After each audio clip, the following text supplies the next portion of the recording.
One reaction with Levy, and we are back with the daily one reaction. We are joined by a special guest in Jake Belmont. So let's dive right into it. You're a Boston Celtics fan, so what happened yesterday with Danny Ainge, Brad Stevens, and the Boston Celtics was a little bit interesting. I mean, Brad Stevens moving up to general manager. I mean, you look at the former coaches that have become GMs. The good, Pat Riley. The bad, Phil Jackson. What do you think Brad Stevens will be? This is really interesting. And actually, first off, I just want to say I'm really happy to be here and excited to be on the show. But I think it's a really interesting move. And I think the truth is, in basketball, it's all about the team you put out there. So the general manager role is incredibly important. And I think what you're getting with Brad Stevens is something very different than Danny Ainge. Ainge was a former player. And I think Danny Ainge was really good at kind of picking talent at the top of the draft. He got in some superstars. But what Ainge kind of really struggled with was those mid-round talents. Like, he kind of wasn't great at evaluating guys from picks 15 to 60 in the draft, where the Celtics kind of missed on a few guys. Romeo Langford wasn't what we thought. Grant Williams wasn't what we thought. Carson Edwards wasn't what we thought. Steve Ojale wasn't what we thought. So I think Brad Stevens, who's kind of a basketball genius, is going to come in and do a really good job of evaluating those next-level guys. And the Celtics are a team that, frankly, are going to be picking in the first round. After pick 20, they have Tatum and Brown and Smart and Walker. So I think Brad Stevens is going to do a really, really good job of picking guys in that area, which Ainge struggled with. So you're thinking that the way the Celtics become that championship contender is to go, okay, we're just going to wait for a mid-round guy. But you look in the playoffs right now, I mean, besides for Trae Young and Luka Doncic, there's not that many young guys that are killing it in the NBA playoffs. So what would be that, like, as a general seer of the Boston Celtics, I would say, okay, we have two stars right now, Jaylen Brown, Jason Tatum, but we have this one bad contract in Kemba Walker. How do you flip that contract? Maybe it's trading Marcus Smart to get that third piece, because I don't think you can bank on the draft. I agree, and I think Stevens would just be just as confident as Ainge at that, and I think they're going to have to get rid of that Walker contract. I think they're going to have to kind of do something similar along the lines of have Houston kind of dump that Chris Paul contract, maybe not give up as many picks. I think it's kind of going to have to ship Walker off to a young team with some picks for kind of nothing, because I think Marcus Smart's part of the key for the future. So I think Boston's an attractive place for free agents. So if they could get rid of that Walker contract, get a few picks, keep Smart, keep Tatum, keep Brown, keep Robert Williams, and then kind of attract a good free agent. And that team was freaking 2 games away from going to the championship last year. Two things about that. I don't think you can trade Kemba Walker with $40 million or $36 million a year, whatever that crazy number is. And then you got, I mean, what is the last free agent that actually came to Boston? I mean, they're just, like, they were rumored to get Anthony Davis. He didn't go. He went to LA. So I just don't think Boston, if you talk about premier free agent destinations, I don't think Boston's one of them right now. Well, Kemba Walker was a top 5 free agent a couple of years ago when he came. I know that didn't pan out. And then 4 years ago, Gordon Hayward was a top free agent when he came to Boston. So I think Boston still has 2 guys who are going to be top 10 players in the league, Tatum and Brown, and Marcus Smart's a first, second team All-NBA defender. So, like, it's an attractive destination. There's legacy there. And they're going to win a championship if they could put the guys in the right spots. Okay, let's move on. So let's talk about the NBA playoffs now. It's been a crazy ride so far. And with both of the LA teams on the brink of elimination, let's start with LeBron James. I know you're a big fan of him. Can he be Superman? I thought he could in Game 5. He did not. And now they have Game 6 at home tonight. Is there any chance for LeBron to really carry this Lakers team on his back? Because Father Time and the ankle injury are knocking on his door right now. Well, when there's LeBron James, there's always a chance. I mean, we saw what he's done. We did it in 2007. We did it in 2018. We definitely know he can carry a team. But the truth is, he's looked very old. I mean, Father Time has been catching up with him. I hate to say that, especially on the record, but he does look very old. And Chris Paul does not look very old. Devin Booker does not look very old. DeAndre Ayton does not look very old. So the Phoenix is playing their best basketball of the season, and the Lakers are not. But I think if the supporting cast around LeBron comes to play, I still give the advantage to the Lakers. But if Schroeder scores 0 points again, there's not much that the Lakers can do. There's not much LeBron can do. Okay, and then last night we had the other LA team, the Clippers. They lost again. I mean, they were projected to win. They were favored by 7.5.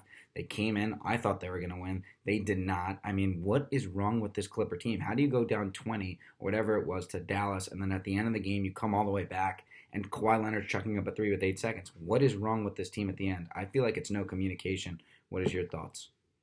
Yeah, I think it's really a lot of things. I think it's really an organizational thing. They've just never been successful as an organization, but they just play with no heart. I mean, Dallas is a tough team. Luka Doncic is a tough player, and LA just does not have that same toughness. They love to chuck up threes. They don't like to get to the rim. Kawhi took an absolutely terrible shot. They had 5 seconds. He could have gotten a much better look. And just the team that wants to win the game more, the team that plays with much more heart and much more toughness, is the team that's winning that series 3-2. And even more true, which is really a shame, is Kawhi came there because of their toughness, how tough they were when they had Beverly and Williams and Harrell, and now that's all kind of gone away, and they're on the brink of elimination for the second year in a row. So we got both LA teams, probably the top two teams that you would say before the playoffs that probably had a chance of getting out of the West. They're both on the brink of elimination. A lot of things have changed since the start. Who's the team that you like in the West? I'll give you mine after, but I want you to start.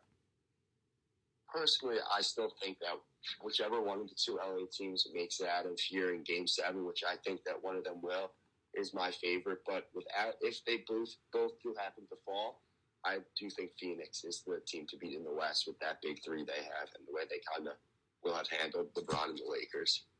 Yeah, I kind of disagree with that pick. I'm going to take the Jazz, just for the record. I think they match up really well with the Clippers or the Mavs because Mike Conley is a terrific defender. You have Donovan Mitchell getting healthier and healthier as time goes on. Rudy Gobert is a terrific rim protector, and then you got those shooters. They're one of the best three-point shooting teams in the league. I don't think there's pretty much a weakness on the Jazz. You saw what they did to the Grizzlies. Dylan Brooks getting fouling. He's one of the top 5 perimeter defenders in the league. He did not succeed against Donovan Mitchell, even if it was a less than 100%. So I think this Jazz team is bound. They got a nice path. I think if the Mavs come out, I think they match up really well, and I don't think the Clippers have it to beat this tough Jazz team, especially in Utah. I mean, those crowds are raucous. The coach is great, and Quinn Snyder. So I think if you look at and then you see, okay, Jazz Suns, if that's the matchup, I just think the Jazz have more three-point shooting, and I think Rudy Gobert will eat up DeAndre Ayton inside, and then that will open up the shooters for Utah. So I like Utah over Phoenix, just for the record. All right, let's move to the East. So last night we had the Knicks-Hawks. I'm a Knicks fan. I know you're not. What do you think of Trae Young? Because I'm going to give an unbiased opinion. I think he's terrific. But is he the guy? Because there's all these rumblings. I was just watching Get Up. Is he the next Steph Curry? Is he the next Dame? What do you think about Trae Young? I think Trae Young is the first Trae Young, and I think he's truly unbelievable. I think he's a little bit different than Curry and Dame because he has a lot more to him than that shot in that range. So I think he does a really, really good job. He could shoot from anywhere. You saw that shot where he took a bat in New York after the game. But the way he gets to the rim, obviously he's not there yet, but I think he could get to the rim better than Dame and Curry can.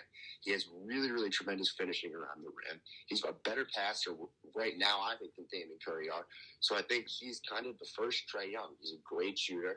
He can score at all 3 levels better than them. He's a great passer. He's going to need to work on the defense, and I think that's kind of going to become a problem as they get later in the playoffs. But I think offensively, he's really complete. There's not much he can't do. Okay, so let's say Embiid is out. Right now he's day-to-day with that small meniscus tear in his knee. If he is out, do you think the Hawks, with Trae Young playing this well, with Bogdanovich playing this well, with DeAndre Hunter becoming himself, do they have a chance against the Sixers? Because last night, Tobias Harris and Seth Curry said, we're not a force to be reckoned with, even though there's no Joel Embiid. I think they 100% have a chance. I think even if you put Joel Embiid in, there's a chance. The way they shoot the ball, you can really play with anyone. They're going to probably have the best scorer on the court, especially if Embiid's not there. So I think that Atlanta crowd is pretty good in those games. So I think they definitely are going to win a few games. They're going to push that series to 6 or 7. And if Embiid is not there, I think the advantage might even be to Atlanta if they keep playing at that elite level that they just played at. Because that was not a bad Knicks team. That was a really good defensive Knicks team. The Knicks team that was one of the hottest teams in the league going to the playoffs, and they kind of made them look silly. That game shouldn't even have gone to a Game 5. They should have won that game too, and it should have been a sweep. So Atlanta's an elite team right now. Okay, so the final series we're going to talk about, Nets, Bucks, 2 of the hottest teams in the league. Who has the advantage, and what is the formula if the Bucks want to upset the Brooklyn Nets? So Brooklyn has these 3 of the top 10 best isolation scorers we've ever seen. They're playing incredibly high level of basketball right now with all 3 of them on their court. The offense looks incredible. They have Joe Harris, who is hitting his shots and can do a lot more than that. So the Bucks are going to need to play incredibly disciplined defense just to kind of halter this Nets attack and have a chance. And I think the key is with the MVP. If there's 4 elite players in this team in this series, and 3 of them are on Brooklyn. The 1 guy on Milwaukee, Giannis Antetokounmpo, is going to have to play out of his mind. He's probably going to be tasked with guarding Durant, and he's going to have to do a great job of that. If Giannis can guard Durant and limit Durant and not let him get hot and not let him score 30 and not let him score 35 and truthfully score at will, and you give the Bucks and their shooters they have down the line a chance to force this to 6 or 7, where you could always steal a game 7.